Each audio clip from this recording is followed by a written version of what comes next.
Fala pessoal, bom dia! É o Joga Junto começando num novo horário, agora 11h30, toda sexta-feira estaremos juntos aqui para falar sobre o mercado, tudo que aconteceu de relevante na semana, pensar o que pode acontecer na semana que vem e, claro, comentarmos, debatermos sobre várias ações, várias oportunidades interessantes que estão surgindo no mercado.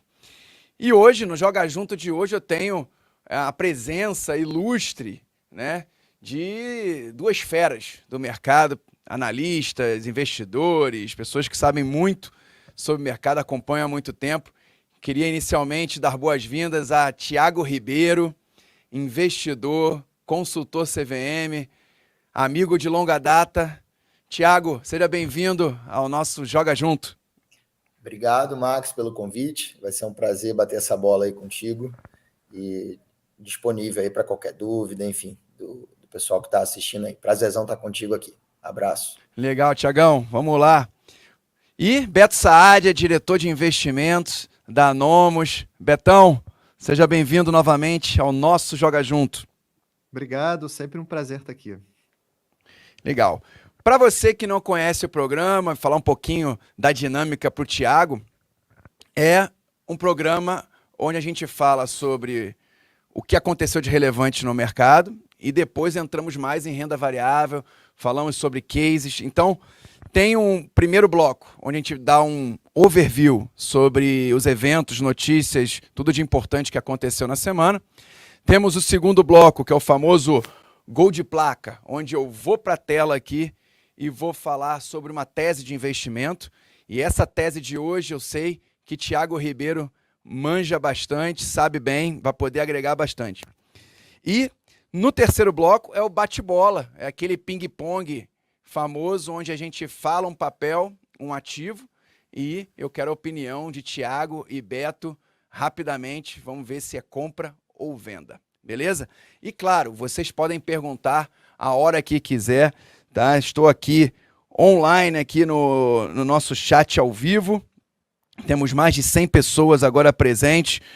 Queria dar boas-vindas aqui Bruno Mendes, Eduardo Salgueiro, Paulo Ricardo, Alex Delfino, Thiago BK, Felipe Naves. Vem chegando e perguntem. Perguntem porque aqui o programa é de vocês, tá bom? Vamos lá, vamos começar o nosso programa hoje. Primeiro quadro, Mercado em Campo, falando um pouquinho sobre o que aconteceu de importante na semana. Não dá para não começar falando, né, das eleições nos Estados Unidos, que realmente mexeram com os mercados, com o noticiário nessa semana, principalmente depois da desistência do Biden. E aí, queria perguntar inicialmente para o Tiago, como é que ele está enxergando essa dinâmica nos Estados Unidos, eleições, é algo que preocupa ele?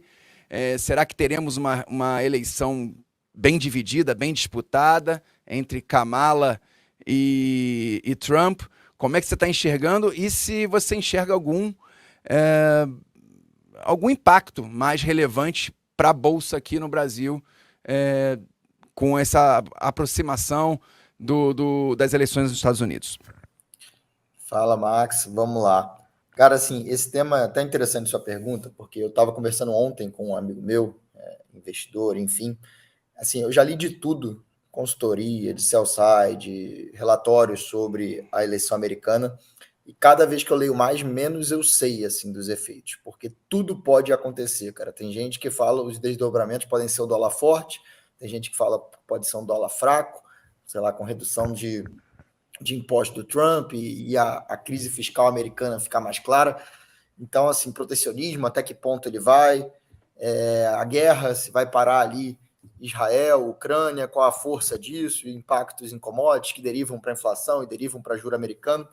Então, assim, eu acho que se eu fosse um fundo macro, eu tentaria ter algum nível de opinião para dar. Mas, assim, eu acho que a gente, que como investidor pessoa física, enfim, acho que é o público para quem a gente fala, eu quase estou desconsiderando do radar, embora seja um evento muito importante, porque é tanta variável que pode acontecer, tanto desdobramento disso que pode acontecer. Sim. Ou não, que eu acho que tá difícil de tentar identificar e tomar qualquer decisão baseada nisso, tá? Então, talvez não é a resposta mais legal de dar, né, cara? Sempre tentar orientar as pessoas, mas sendo muito sincero, assim, é o que eu estou fazendo com a minha carteira de clientes, enfim, é tentar tirar isso um pouquinho, porque eu acho que vai ficar mais claro, talvez, mais para frente ali, né? Depois de assumir. Fora que campanha sempre tem o político em campanha e o político ali como presidente dos Estados Unidos, né? Então, são duas personas diferentes.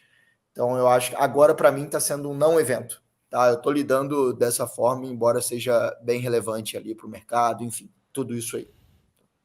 Legal, não, faz todo sentido. Acho que até você tem uma experiência grande em análise de empresas e talvez nesse momento seja melhor olhar mais o micro, né? Acho que está muito no início ainda. As coisas devem esquentar mais ali, outubro, né? Mais próximos das eleições. Mas sem dúvida é algo que vai mexer, né? Algo vai mexer bolsa lá fora, juros, e certamente vai ter algum impacto aqui no Brasil mais adiante. Por isso eu quero entender e saber um pouquinho do que o Beto tá achando, né, desse novo capítulo nas eleições americanas. Beto, Kamala tem chances ou o Trump vai levar isso aí com a mão nas costas? Você sabe que o mercado precificou uma história de que é óbvio que o Trump vai ganhar. Isso aconteceu já antes do Biden desistir. E quando o Biden desistiu, estava dado, assim, a opinião das pessoas estava dado como se a eleição tivesse certa. Eu acho que ela não está certa. O voto popular da Kamala faz diferença, apesar das pessoas... O que é o voto popular? É essa pesquisa que se faz em quem você vai votar, na Kamala ou no Biden, e aí a Kamala está na frente. Isso significa alguma coisa? Significa. As pessoas tentam vir com argumentos do tipo, não, mas a eleição americana é diferente, é distrital, tem o voto distrital. É verdade. Mas se você pega um presidente, o Biden, no caso, que desistiu, que estava no voto popular, aí a gente se pergunta, né? No voto popular, ele estava atrás do Trump, e aí você troca, coloca a vice, ela entra na frente do Trump, significa que tem alguma história aí que tem que ser contada. Poxa, porque primeiro assim, por que ela não entrou antes, assim, né? Tudo bem, de novo, tem que ver o voto distrital e tem que também entender que a eleição americana ela é voluntária, né? Isso faz diferença. Mas, de alguma forma, parece que os próprios democratas eles se animaram mais com a Kamala. É dali que vem esse percentual maior da Kamala. Não é gente republicana mudando de ideia. Isso não é isso. É gente democrata se entusiasmando mais para talvez sair de casa e votar. Se tiver que fazer alguma previsão, eu vou, não de quem vai ganhar, porque isso eu concordo, assim, é muito difícil. Mas a previsão que eu faria é que vai ter muito litígio ainda, vai ter muita briga judicial, principalmente em relação a essa grana da campanha eleitoral da Kamala. Ela já captou 100 milhões de dólares ela como candidata, né? Que ainda não é nem oficial, mas ela como na condição dela de candidata as primárias democratas, ela captou 100 milhões de dólares, ela pode usar esse dinheiro. O problema é ela usar o dinheiro que foi captado antes. E aí, obviamente, os republicanos vão cair em cima desse dinheiro e a Suprema Corte ela tende a ser mais conservadora nas decisões. Isso vai fazer barulho, eu acho que ainda lá na frente. Então, e previsão para a Bolsa. Sabe o que eu acho? Estatisticamente, não tem nenhum tipo, nem republicano nem democrata que você possa dizer que seja melhor para a Bolsa. Assim, foi bem inconclusivo assim, a estatística, mas a gente sabe que o Trump não é qualquer republicano, ele é um republicano diferente. Mas o que a gente pode, aí sim, usar a estatística de uma forma mais relevante estatisticamente, significativo, né? É que o melhor congresso que a gente pode ter para a Bolsa é um split Congress, né? É um congresso onde eventualmente tenha um presidente republicano e aí um congresso democrata, ou seja, o Senado e o lower chamber, né, que seria a Câmara dos Deputados, sendo dominada, ou seja, um dominado pelo democrata ou republicano e o outro dominado pelo partido inverso, né? Esse seria o mundo ideal de pesos e contrapesos que a gente viu historicamente a Bolsa subindo. Sim. Não, sem dúvida, né? Na minha opinião, acho que vai ser bem dividido, tá? Talvez até algo parecido com o que aconteceu Bolsonaro e Lula. Acho que vai ser. Até ontem teve uma palestra na Avenue, onde o consultor político, se não me engano, é o Thiago Aragão, ele comentou que ele espera algo bem dividido, que vai ser decidido ali na margem, né? Então, vamos aguardar, vamos aguardar. O que eu lembro é que nas eleições do Trump, eu me lembro que Gerdau se beneficiou muito. Não sei se o Thiago lembra disso, lá em 2016. A Gerdau, ela teve um ótimo momentum ali, tanto antes do Trump, quanto já empossado, já. Por quê? Porque o Trump tinha como uma das diretrizes lá da campanha dele, investir muito em infraestrutura, montar as barreiras lá, os muros, né? Os muros, né, nas fronteiras, e isso exigiria bastante aço, né? Vergalhão, e aí a Gerdau, por ter uma exposição muito grande lá nos Estados Unidos, ela se beneficiaria desse processo e, de fato, as ações subiram muito. Eu até peguei essa estatística, nos 4 anos do Trump, a Gerdau subiu mais de 300%. Então, não sei, talvez Trump entrando, pode ser que Gerdau possa se beneficiar disso. Beleza, vamos para o segundo tema aqui, os memes do Haddad. Gostei que o Beto sugeriu esse tema, que realmente não para de piscar no meu WhatsApp lá os memes do Haddad, né? Taxando, né? Taxando. E aí eu pergunto, o que você está vendo também, Thiago? Você acha que o fiscal está se caminhando para uma solução, não digo solução perfeita, né? Mas talvez algo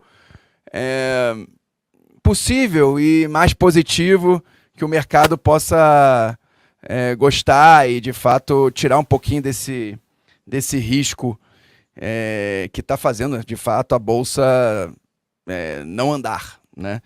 O que você está olhando de fiscal? O que você está lendo aí de tudo isso?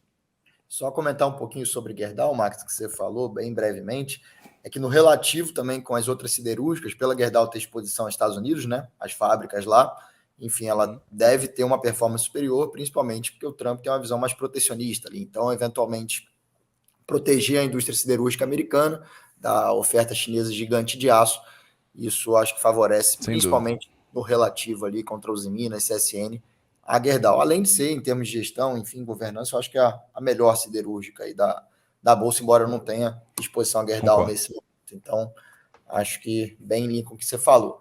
Cara, vamos lá, questão fiscal brasileira, né? Eu acho que é o grande desafio brasileiro, não vou chover no molhado aqui, a gente desde 2016 fez algumas reformas estruturantes ali, microeconômicas, macro, saneamento, ferrovias, agora a reforma tributária, que é importante, fez uma reforma da Previdência, enfim, falta ainda administrativa. Mas assim, o Brasil vem caminhando, e eu acho que isso já fez a reforma trabalhista, governo Temer, e a gente teve um aumento de PIB potencial. Eu acho que o grande medo dos investidores é a questão do endividamento, do fiscal.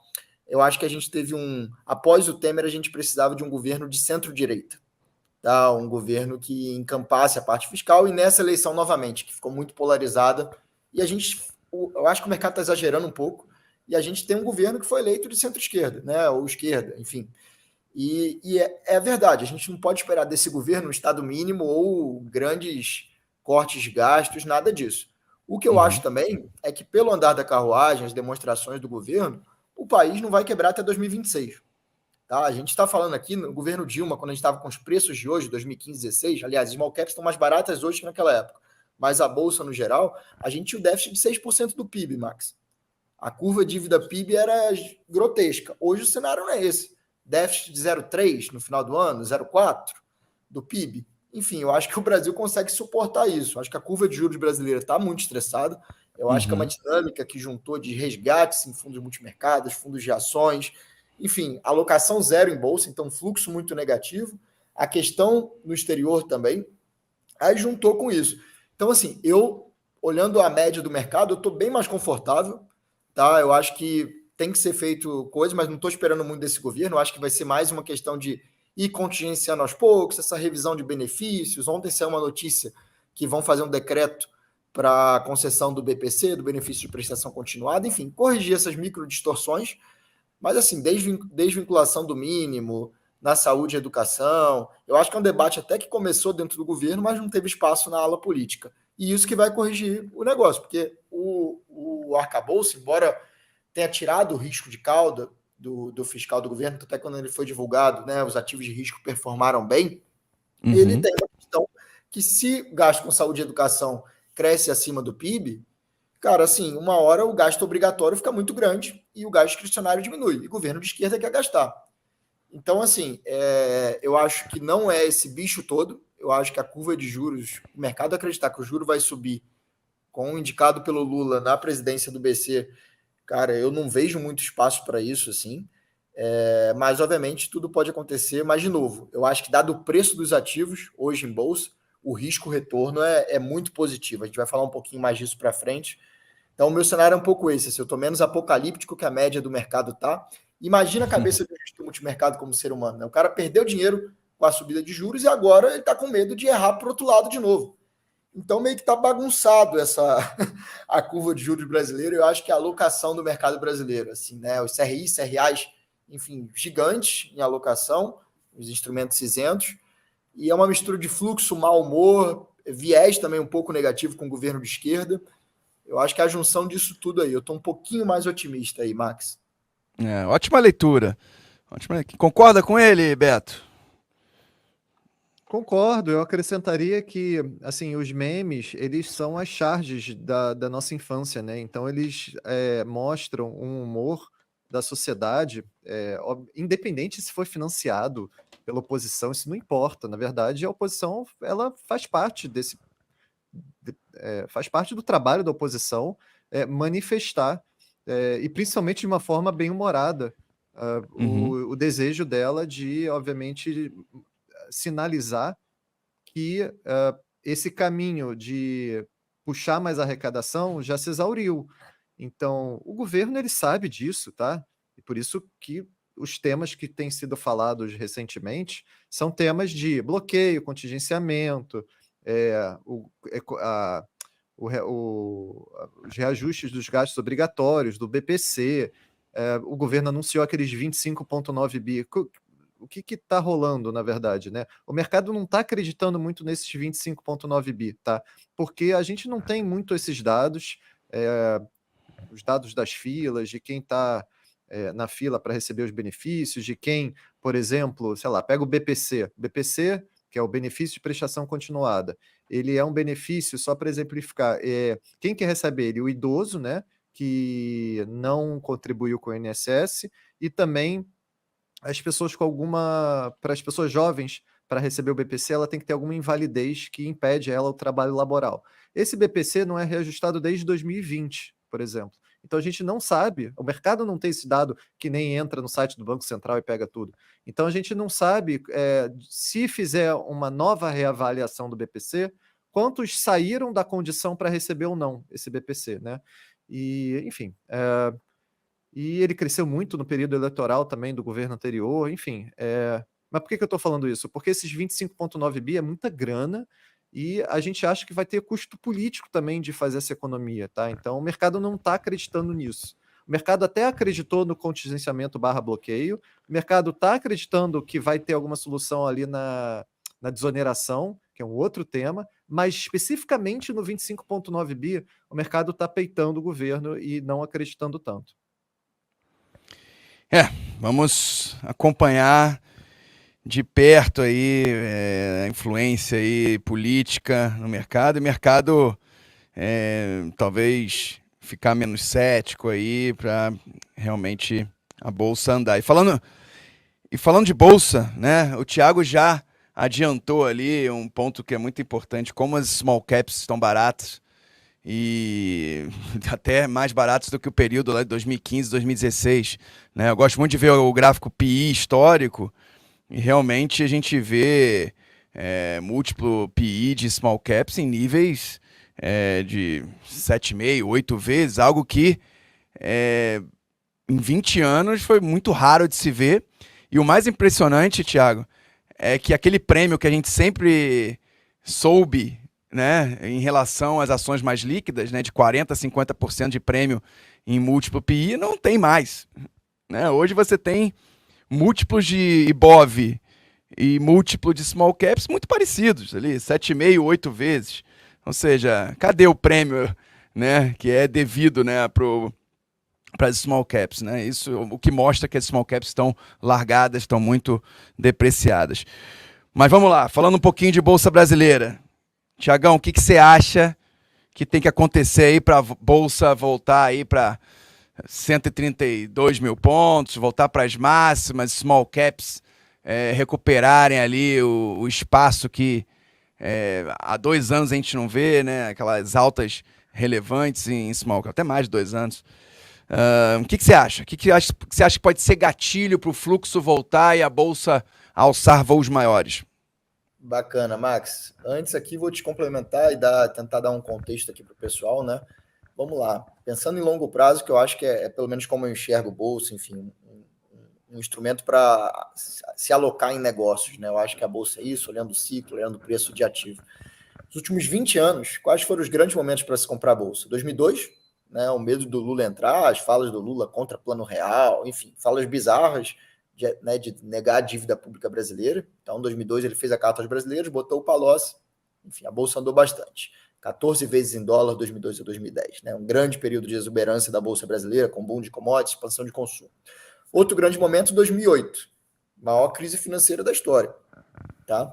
Outro momento, 2015, 16, descalabro fiscal do governo Dilma, renúncia fiscal. Cara, zona total em estatais, tombini no Banco Central, 15, 16. Outro, pandemia, que depois, toda crise que passa parece mais simples do que a gente está vivendo. Né? A gente tem esse viés, claro, mas na pandemia, se não tivesse a vacina sido tão rápido, viraria um caos social, eventualmente. Uma crise muito maior. Agora, a gente está em small caps com níveis de preço de 2002 e 2008. Só que o risco que eu vejo é muito menor. Você tem, beleza, a discussão do fiscal aqui, eleição americana ali. Mas, assim, para mim, não se compara nada com todos esses outros momentos que eu citei. Assim. Em termos de risco-retorno, porque o risco é menor, cara, assim, eu tô muito otimista, assim, tá? Porque juntou, eu acho, de novo, um misto de fluxo negativo que gera isso tudo. Então, assim, a minha visão para a Bolsa brasileira é otimista. E esses pontos da Bolsa, hoje a Bolsa está o quê? 126 mil pontos. Cara, lembrar que Petrobras subiu 80%. Petrobras é 12, 13% do índice. Então, isso aí, cara, a Bolsa estaria ali a bem menos do que isso, né? Se a gente descontar Petro, assim. Então, esse índice mascara um pouco o valuation deprimido. Tem ações aí, small caps, principalmente empresas um pouco mais alavancadas por causa da questão dos juros, que estão abaixo da pandemia. Tá? Então, tem muito valor escondido aí. Eu acho nesse período, desde 2020, desde a pandemia, o importante foi tentar gerar alfa relativo, e acho que aqui eu consegui bastante fazer isso, enfim, com algumas teses que a gente vai até conversar. A própria Moura é uma dessas no ano passado, eu acho que tem muito caldo para entregar ainda, tá super barato, aquelas teses que vão melhorando e vão ficando ainda mais baratas, né? Mesmo subindo. Então, assim, a minha visão está muito construtiva para a Bolsa, Max. Assim, eu acho que quem tem olhar de longo prazo, tá, de um ciclo pelo menos, assim, eu acho que quem não compra a Bolsa agora não compra nunca, assim, porque é uma questão... eu, como investidor de Bolsa, vejo o que eu estou vendo, assim, cara, você quer commodities, as melhores empresas de commodities do mundo, ó, Suzano, Vale, SLC, barata. Você quer small caps, um monte de empresa barata. Setor financeiro, cara, 8 vezes PI, Itaú. Cara, assim, tem Pactual, BTG, tem um monte de coisa, tem um monte de ativo bom e com preços super bacanas para todo gosto. Utilities com 12%, 13% de TI real. Então dá para fazer uma carteira bem diversificada, com risco super bacana, e eu acho que é a hora, assim, tá? O investidor que consegue abstrair das notícias, né, do jornal, do noticiário, ele consegue montar uma carteira de ações hoje assim, ótimos pontos de entrada e dá até para não assegurar, mas falar com propriedade de que a pessoa que montar uma boa carteira com esses ativos que você mencionou vai ganhar dinheiro nos próximos 2, 3 anos. Então, assim, é comprar, esperar, ter foco no longo prazo, porque realmente tem muita oportunidade aí na mesa em ativos bons, de qualidade. Isso que é raro, né? Beto, outro assunto que foi muito comentado no início da semana e também na semana passada é a famosa rotação de portfólio, né? Rotation, né? Os investidores saindo daquelas ações que andaram muito nos últimos meses, principalmente ações de tecnologia lá fora, migrando para small caps ou ações mais de valor. Isso a gente viu acontecer. Isso pode ser, talvez, exemplificado pelo índice Russell, né, que andou no mês de julho, acho que mais de 7%, enquanto o S&P está meio que no 0 a 0. O que você está olhando sobre isso? Qual é a tua opinião? Você acha que a queda das techs é algo que vai ser mais duradouro? Está chegando no limite ali de expansão de crescimento, expansão de receita? Acho que vai começar a desacelerar. Qual é a tua opinião sobre essa rotação e se você acha que pode também acontecer a mesma coisa aqui no Brasil? Talvez ativos que andaram muito, setor elétrico andou muito, bancos performando, principalmente Itaú, né? O pessoal sair um pouquinho dessas ações mais líquidas e migrarem para small caps. Qual é a tua visão? É isso, Max, eu acredito nisso. Se você vamos fazer a analogia Brasil-Estados Unidos, né? O topo da cadeia lá do S&P são as techs, né? Todos os tipos de techs, né? Nuvem, software, etc. E aí o topo da cadeia aqui no Brasil é commodities barra banco, barra exportadoras, né? Então, essas empresas, elas estão... Esses dois topos de cadeia dos dois países estão indo bem, né? Foram que puxaram, ou pelo menos aqui no Brasil, preveniram do que nosso Bovespa caísse mais do que ele está caindo, dependendo do prazo que você pega.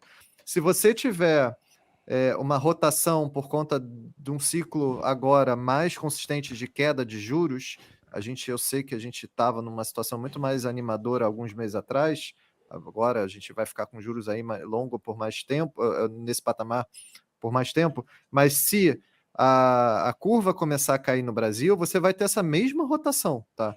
E é impressionante como os mercados estão cada vez mais temáticos, né? Porque eles ficam mais autocorrelacionados, então as pessoas param de falar mais em single names, né?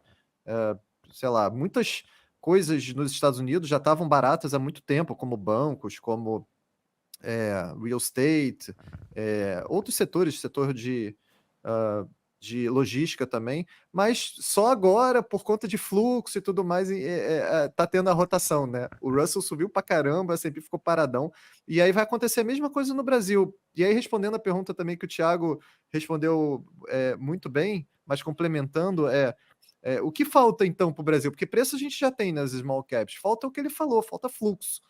E esse fluxo vai entrar quando a rotação aqui começar a acontecer rápido. Eu acho que essa rotação vai levar algum tempo, tá? Eu acho que é algo que a gente pode esperar isso ficar até o fim do ano para dar uma equilibrada nisso que a gente chama dos small caps, que é o Russell lá. O Russell é esse índice que compreende assim, essas mid small caps.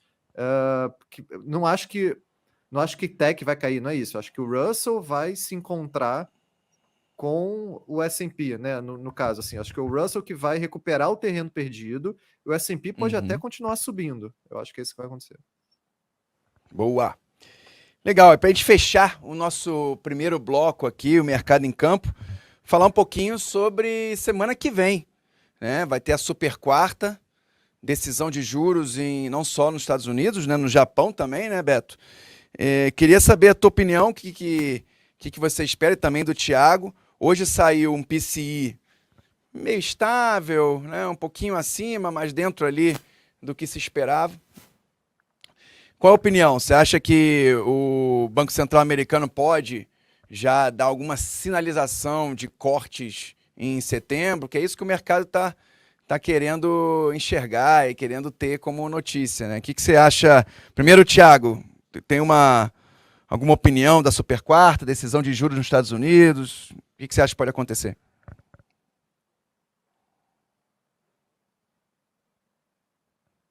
Acho que tá no mudo, Thiago. Desculpa, Max.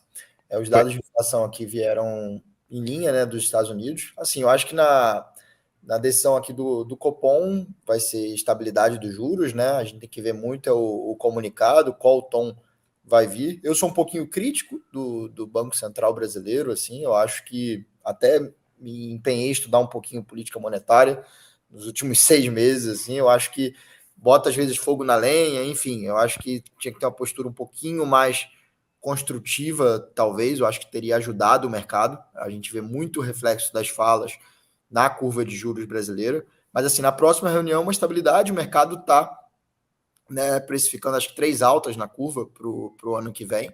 Setembro, eu acho que começa alguma discussão de aumento de juros, que assim, na minha opinião, não deveria ocorrer. A gente está com uma inflação, obviamente, dependendo do dado do mês que vem, a gente pode até chegar aos últimos 12 meses ali próximo da banda da meta. Mas assim, cara, o Brasil, quando que o Brasil historicamente teve uma inflação de 3? Né? Eu sei que a meta, mas será que o custo de uma taxa de juros real tão elevada para chegar numa inflação de 3 ou 4, cara, com a indexação da economia brasileira, assim, tem uma meta para cumprir, eu sei disso, mas eu acho. Mas assim, para o que interessa para a gente aqui, né, eu acho que é acompanhar, ver o comunicado, muito tom disso. O Galípolo vem se comportando bem, eu acho, nas declarações públicas, que é o provável próximo presidente do BC, vem tendo um tom austero, um tom ortodoxo. Então, eu acho que é isso. Assim, eu acho que em alguma hora as coisas vão se ajustar aqui e a discussão, né? O mercado chegou a precificar juros terminal ali de 8, as pessoas falavam abaixo de 8, agora já vai subir juros de forma definitiva ou vai manter o juro alto por muito tempo. Às vezes as coisas mudam e a narrativa muda toda, assim, né? Então, o juro americano, por exemplo, a economia americana vem dando dados, principalmente de housing, ali, setor imobiliário, já mais fracos. Vamos supor que dado de emprego começa a vir muito mais fraco. E aí a economia americana começa a sair pouso suave, mas um pouquinho mais embicado o avião. Cara, o juro americano cai mais rápido, aqui a narrativa já muda também, né? E tem uma coisa para a gente acompanhar no curto, médio prazo aí, que é em 2025, talvez comece a se falar já de eleição brasileira. E se a gente tiver um candidato aqui de centro-direita competitivo, Tarcísio, eu acho que seria o nome, às vezes o mercado começa essa discussão também, e, enfim, isso pode impactar o mercado de juros e mercado de bolsa, tá? Mas é acompanhar, e o Fed já deve dar uma sinalização já para o corte em setembro, que eu acho que o mercado já prevê aí quase 100%, né, de chance de um corte em setembro. Eu acho que o mercado estava esperando se esse dado de inflação viesse bem abaixo e dados de emprego viessem bem abaixo, antecipar até para julho, ali alguns economistas já estão com essa tese ali, tá? Isso aí. E aí, Beto? Meio por aí, né? Acho que boa leitura do Thiago. O que eu acho que vai acontecer, tá? Eu não sou tão pessimista para essa reunião especificamente. O Banco Central, ele, nos últimos comunicados, no último especificamente, e também na ata, e também até no relatório de inflação, ele não ameaçou aumentar juros, tá? E o mercado está começando a achar que pode ser que precise de um aumento de juro residual, porque o dólar está mais alto, o dólar a gente acha que não vai cair, tem um fluxo muito grande também de empresas brasileiras, saiu agora na balança, também na conta corrente, comprando serviços de cloud, serviços de tech, obviamente remetendo esse dinheiro lá para fora. Você tem as criptos em geral, você tem também os jogos de bet, que também não ajudam o fluxo cambial, tá, de dinheiro entrando. E você tem o dólar mais alto, você tem a expectativa de inflação mais alta, você tem commodities voltando a subir, você tem serviços pressionando a inflação no Brasil. Então, assim, o mercado, eu acho que o último comunicado foi errado. Ele foi muito bearish, né? Ele foi muito dovish, quer dizer, desculpa.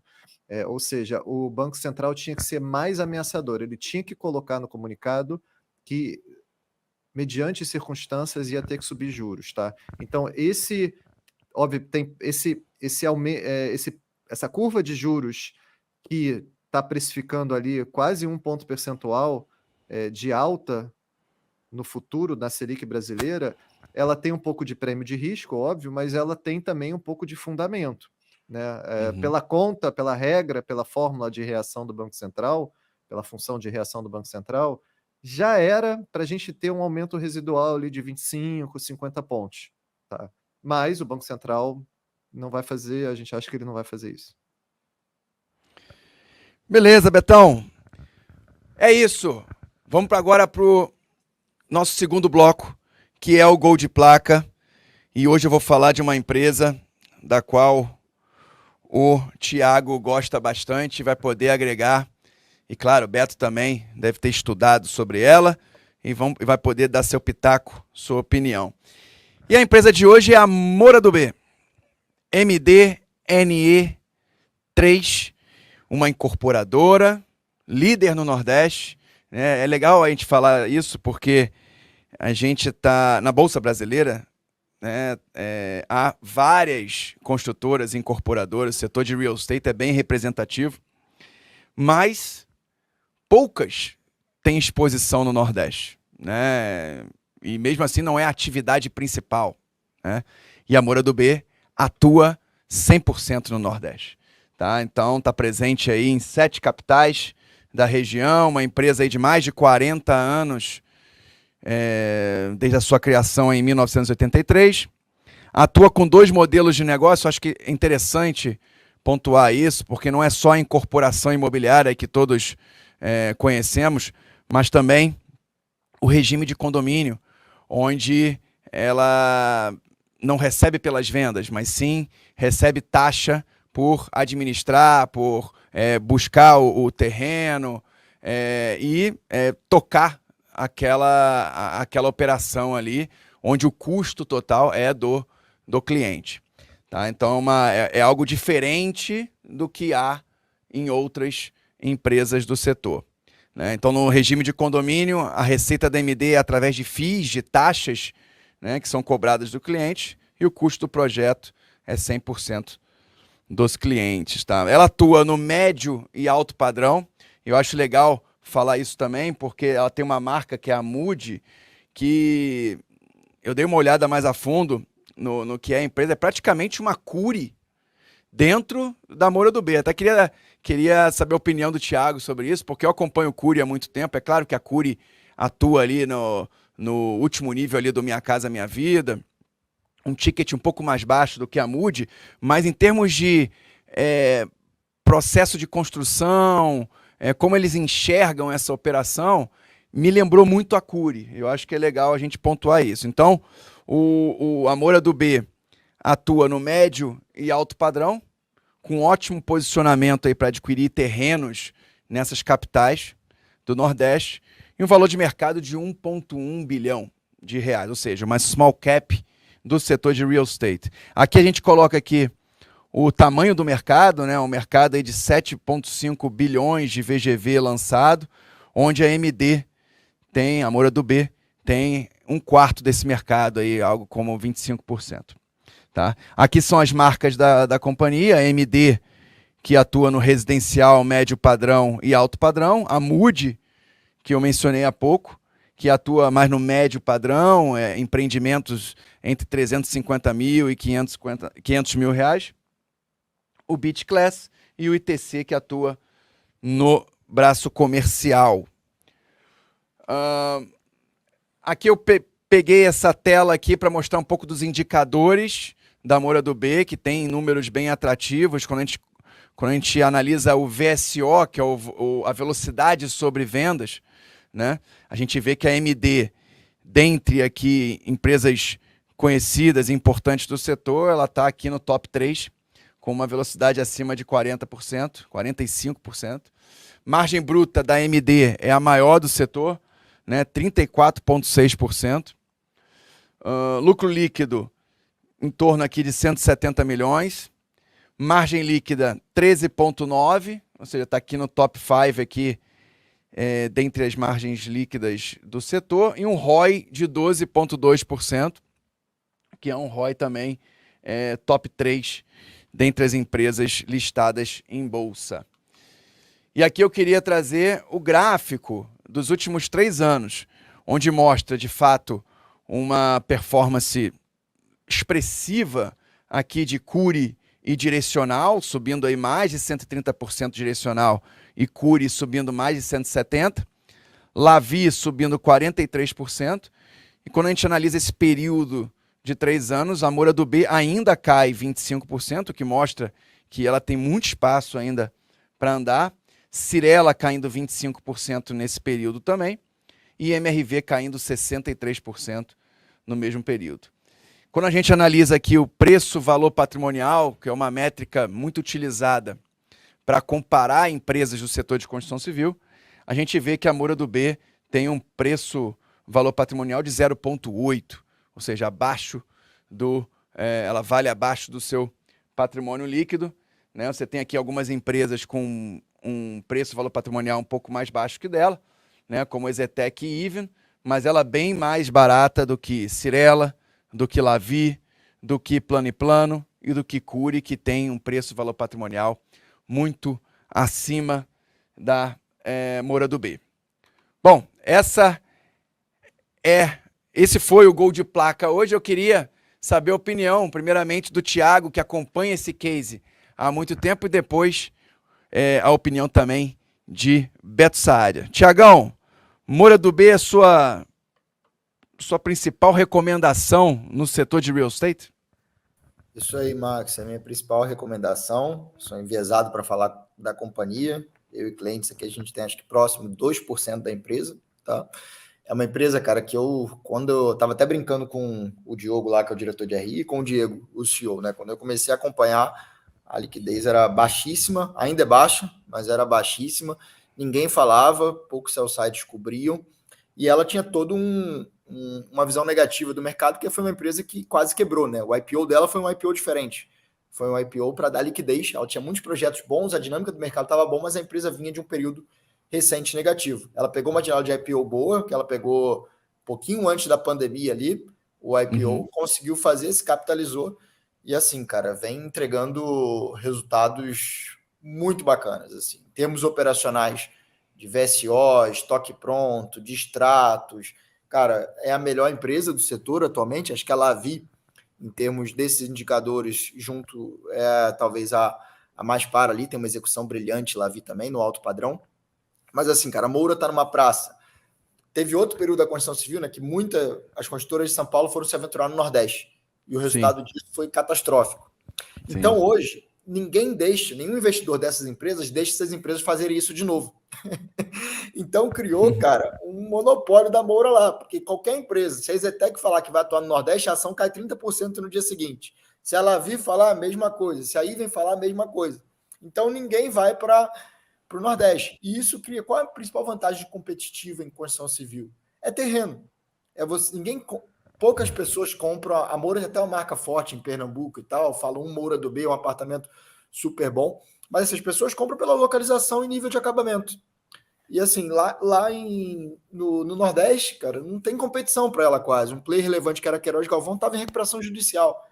Então, assim, ela navega muito sozinha nesse mercado, na busca por terreno. Até que conseguiu um terreno lá, o Otton, leilão, só ela competiu. Enfim, ela consegue ter um banco de terrenos muito promissor. As principais praças que ela atua, Salvador, Recife, entrando em João Pessoa agora, Fortaleza, cara, tem baixo estoque, tá? Então tem uma absorção muito boa.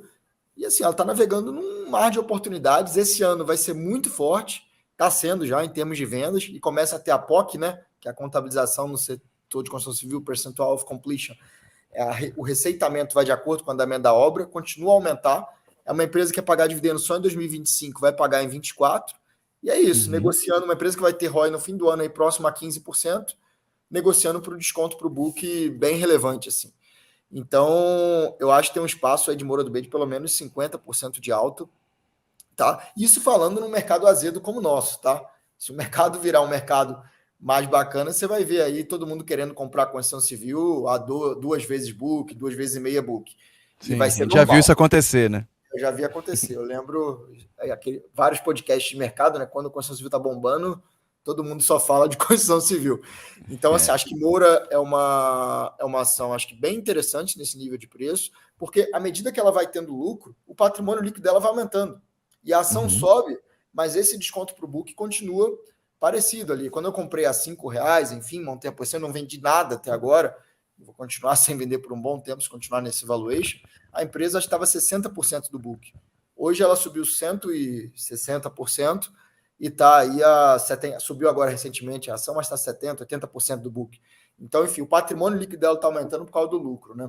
E uma tese que vai entrar no olhar dos investidores para dividendo, nesse valor aí, uma empresa que vai estar rodando aí, dependendo da distribuição, a 8% a 10% de yield para 2025. Então, assim, uma empresa que paga dividendo, alavancagem super controlada da empresa, a empresa navegando com pouca dívida, final do ano já, acho que início do ano que vem já volta a ter caixa líquido.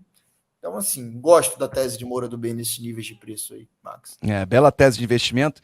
E, Beto, um ponto que vale destacar é essas empresas que são muito representativas em algumas regiões. Ela conhece o mercado consumidor naquela região, né? Ela conhece a região, ou a área, ou o bairro onde tem os melhores terrenos. Então, isso gera uma vantagem competitiva realmente diferenciada para a Moura Dubeux. Ou seja, ela está atuando, como o Thiago falou, está meio que sozinha ali, ela que tem corpo, ela que conhece, tem uma marca reconhecida. Então, realmente são diferenciais competitivos. O que você acha? Essa questão, Max, e Thiago, da regionalização, ela é um conceito que nem sempre existiu, né? Quando as empresas, ali naquele boom de 2010, que acabou culminando também com Copa do Mundo e Olimpíadas, e que boom foi esse? Foi um boom que as empresas, as construtoras, aí leia-se essas cariocas e paulistas, PDG, Cirela, Helbor, JHSF, elas foram pressionadas pelos acionistas e por elas mesmas também, do tipo, cara, a gente tem que expandir no Brasil todo. A gente tem capital infinito aqui, né? Porque estava tendo, então a gente tem que ir o infinito e além, né? Para ocupar o Brasil todo. Por quê? Porque isso deu certo com shopping, isso deu certo com educação, e aí acharam que isso ia dar certo com construtora. Não deu, tá? Deu muito errado. E aí eles estão tirando o time de campo, exatamente, tirando o time de campo do Nordeste e deixando para as locais. Quem eram as locais? Queiroz Galvão, João Fortes e aí a Moura Dubeux. A Moura Dubeux ela já tem uma relação com o mercado há muitos anos, mas via emissão de dívida. Desde 2000, acho que 2007, 2009, ela já emitia dívida no mercado privado, né? Debentures, etc. Então ela já tinha essa relação. E aí ela vem numa situação num timing muito bom, ou seja, ela não pega toda essa crise no sentido assim, muito ela navega bem essa crise comparado com essas outras construtoras / incorporadoras, e aí ela vem em 2020 numa segunda fase, e aí sim, ela bota acho que mais de $1 bi no bolso por conta da abertura de capital, e esse bi vai grande parte para a Land Bank, né, para compra de terreno. E aí ela emerge como assim, quase um monopólio dentro dessa região. E o projeto dela, quando você fala ali com as pessoas dentro da Moura, e aí, quais são as expansões, quais são os próximos estados que vocês vão atacar? Fala, cara, não tem isso, a gente vai continuar nos mesmos estados, com o mesmo tamanho, e a gente talvez, se quiser, vai olhar um pouquinho mais para o interior, né? Não tanto para o litoral, mas assim, nada além disso. O conhecimento é tipo Starbucks, sabe? É melhor você ter 4 empreendimentos dentro de um mesmo quadrilátero ali, do que efetivamente você sair expandindo pelo Brasil todo. A Moura está fazendo isso muito bem. A obra por administração, ela é craque nisso, que é uma obra diferente. Você elimina um intermediário, a margem é maior, enfim, não paga ITBI, o ITBI é mais barato, não é que não paga. Enfim, é uma empresa que assim, e 0,8 sobre o patrimônio, Preço, valor patrimonial. Preço sobre valor patrimonial cara, de dar risada, assim, numa boa. A gente não está falando aqui de uma empresa... E já subiu bem, né? Distressed, subiu bem. né? Isso é preço de empresa distressed. Né? Isso é preço de empresa que a gente compra em recuperação judicial, às vezes. Não tá longe de ser o caso, pelo contrário, a empresa que vai ter caixa líquido ano que vem, enfim, está com está com números crescentes, né? Faturamento, margem, lucro líquido, etc. Não tem, é isso, não tem que falar dela. Isso. Moura do B, MDNE3 aí, a tese de investimento hoje do Joga Junto. Call de compra aqui nosso e do Thiago. Vamos lá, vamos agora para o nosso terceiro quadro. Thiagão, agora é o ping-pong, que a gente chama de bate-bola. Eu vou falar o ativo, a ação, você fala se compra e vende por quê. Jogo rápido e vamos ver se tem mais compras e vendas aqui na nossa lista de hoje. Lembrando aqui que o Thiago BK perguntou sobre 3R, vamos falar sobre ela agora no bate-bola. E também, deixa eu ver aqui, que Vale 3, o Bruno Mendes pediu sobre Vale 3, vamos falar sobre ela. E vamos começar por ela, vamos lá. Vale 3, que divulgou um bom resultado hoje, mas que há alguns,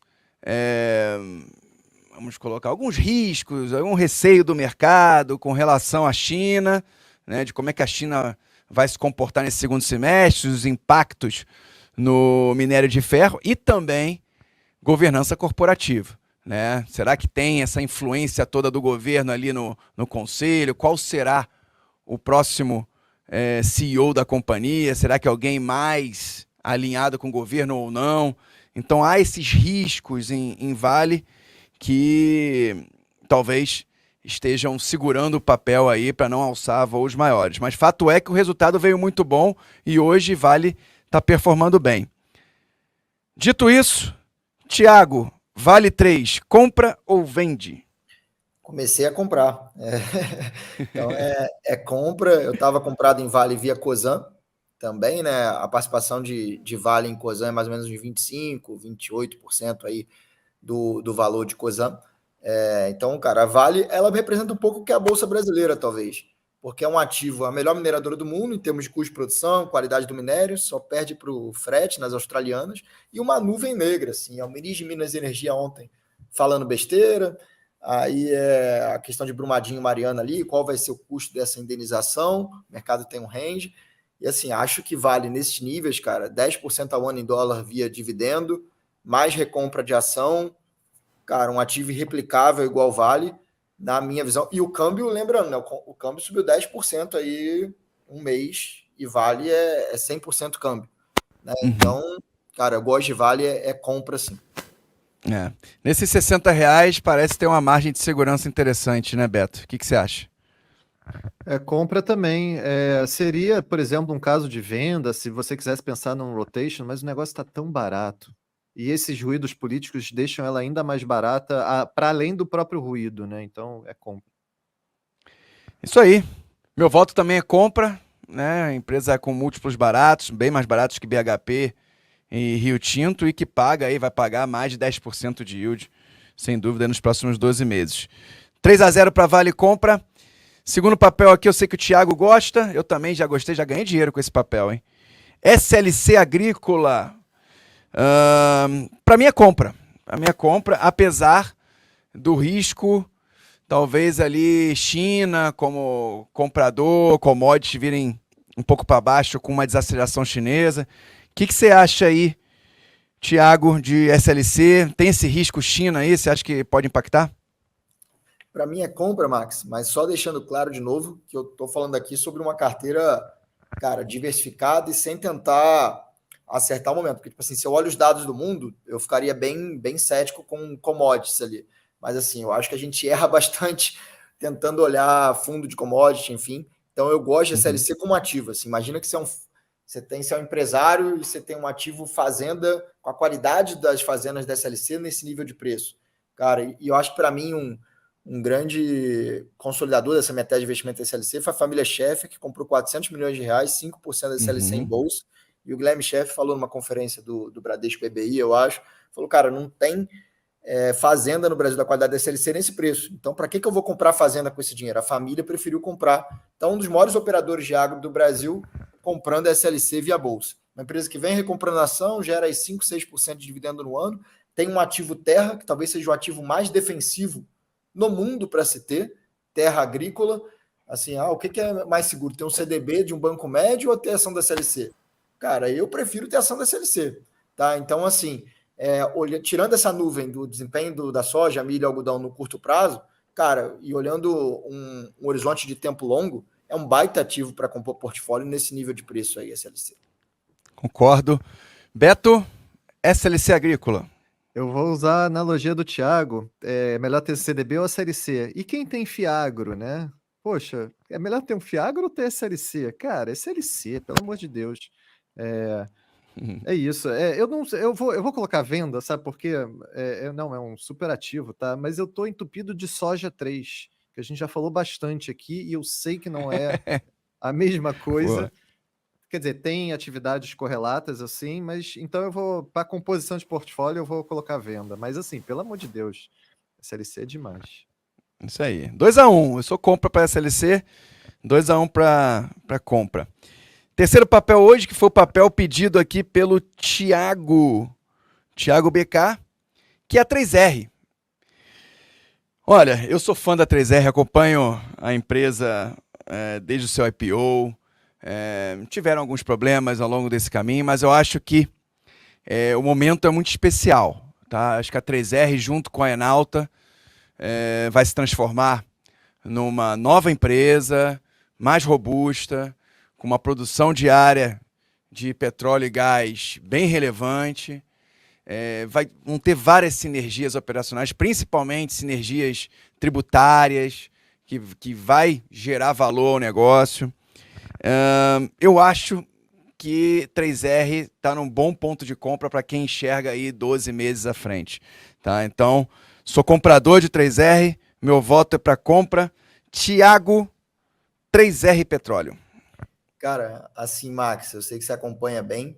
Para mim, eu tô botando ela um pouquinho na caixinha das coisas difíceis na bolsa. Tem a caixinha das coisas fáceis, que eu tô pegando mais coisinha de lá, e 3R tá na caixinha das coisas difíceis.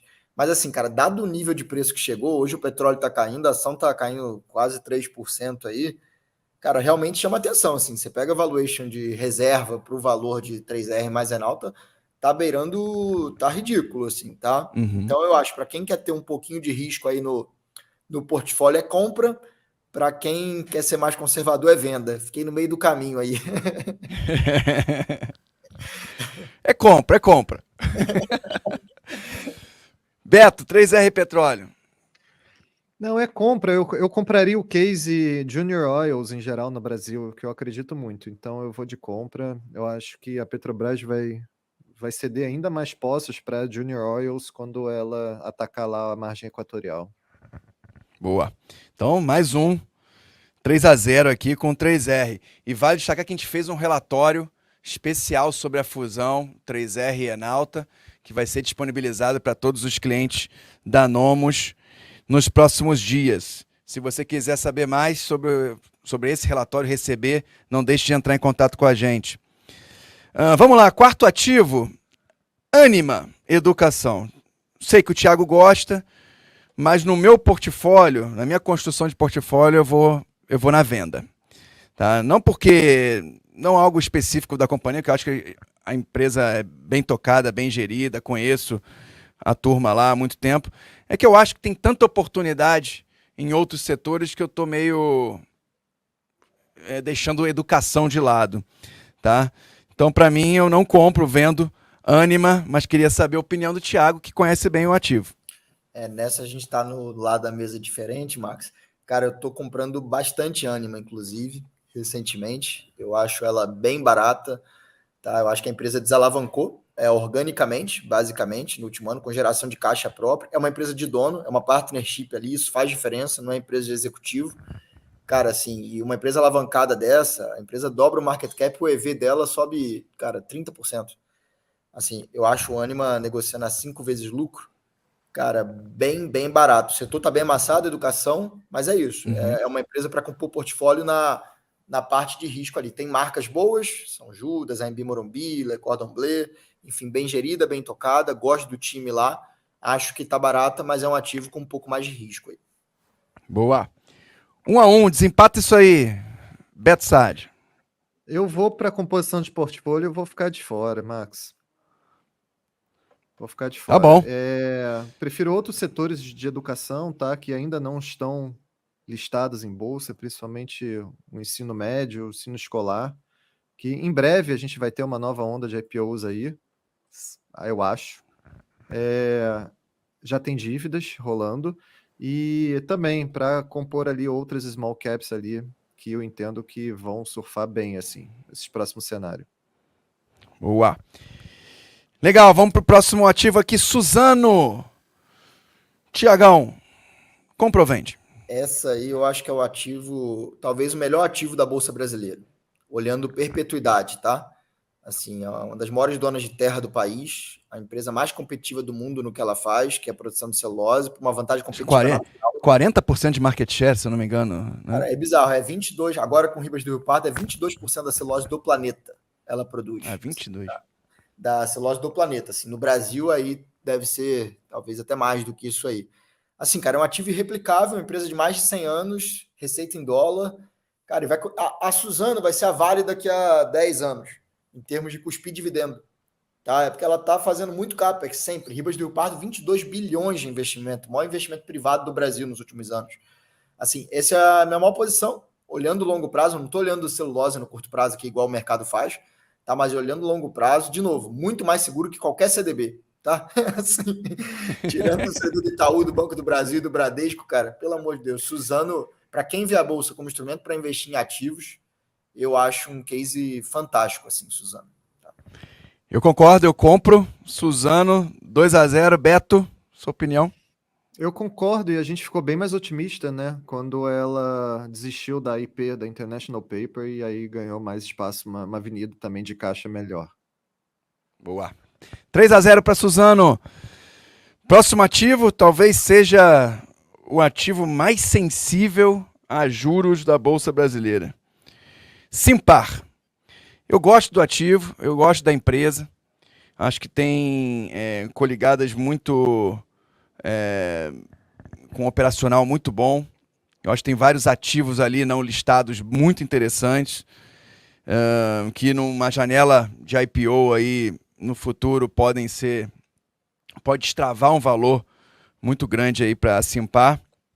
Eu compro o Simpar, mas uma posição pequena em função de ser muito volátil, muito sensível à dinâmica de juros. Meu amigo Thiago, Simpar.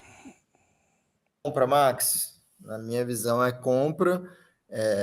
Acho que tem ativos que são líderes de mercado, tirando Movida, que é vice-líder aí, uma das listadas, né, JSL, vamos, com pouco market share, então tem mercados fragmentados, potencial de consolidação brutal, a alavancagem é alta, acho que eles tinham que acabar com a alavancagem a nível de holding, mas assim, a alavancagem eles têm ativo, né? Não é igual uma fábrica que tem uma chaminé e não pode cortar a chaminé para vender se precisar. Cara, é caminhão, é carro, então assim, a alavancagem não me preocupa tanto de Simpar. E assim, pode ser uma porrada, tá, cara? Simpar é um case assim, quando a gente olhar daqui a 5 anos, as coisas dando certo, obviamente, pode ser uma pancada, tem um risco do controlador também, que pouca gente fala, mas assim, o Fernando Simões é muito presente ali, pessoas, tudo pode acontecer com pessoas, né, cara? Bater carro, pode acontecer um monte de coisa, mas assim, eu gosto muito de Simpar nesse nível de preço, assim, acho que em termos de risco-retorno no portfólio, com um pouquinho mais de risco ali, cabe bem Simpar. Boa. 2-0 para Simpar. Beto? Max, eu acho que Simpar não é um case óbvio, tá? Assim, muita gente vem falando de cases que se beneficiam com redução de juros, mas a gente vai esperar, a gente vai observar agora nos próximos 2-3 anos, junto com essa redução de juros, uma redução muito forte também da atividade econômica, que está muito inchada, está tendo um crescimento quase que artificial na economia brasileira, que está gerando inflação, obviamente. Então, me preocupa essa desaceleração do crescimento que vai acontecer nos Estados Unidos também, no Brasil. E aí eu entendo que, tudo bem, ela se beneficia de um lado por conta dessa redução de juros, mas a atividade, de uma forma geral, também vai contrabalançar isso. Então, eu fico de fora. É venda. Beleza, e para a gente fechar o nosso terceiro quadro e o nosso programa, hoje eu trago um long short aqui, porque me chamou muita atenção essa semana, como o BTG Pactual, BPAC 11, ficou para trás, principalmente quando a gente compara com o Itaú. né? Então o Itaú está subindo no ano, BTG Pactual caindo 13%, 14%. Quando a gente analisa a PEG Ratio ali, alguns indicadores, a gente vê até BTG mais barato do que o Itaú. Lembrando que ambos têm ROIs, rentabilidades muito próximos.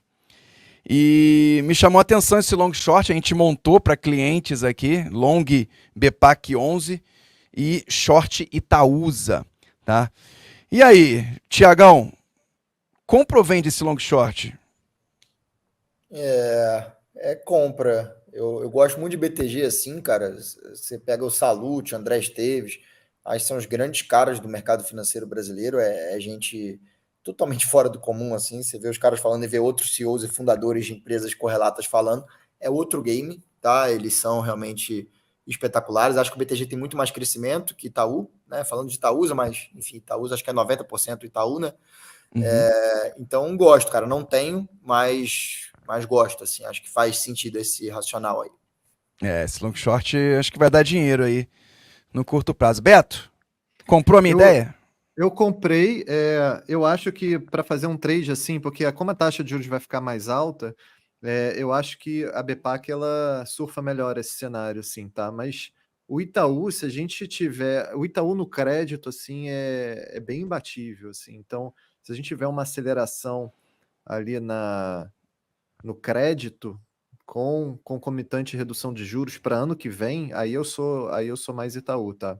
Mas Não, lembrando que a gente gosta de Itaú. A gente tem nas carteiras recomendadas, é que eu acho que a distorção ficou muito grande nos últimos tempos, né? Então, não é que Itaú tem que cair, não. Itaú pode subir, só BTG subir mais. A gente já ganha nesse long short. Mas beleza.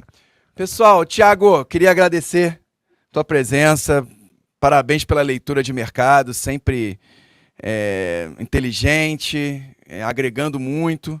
Tá? E obrigado pela tua disponibilidade de tempo, por ter falado sobre alguns cases muito interessantes e ter dividido isso com nossos clientes aqui, nossa audiência. Obrigado pela oportunidade.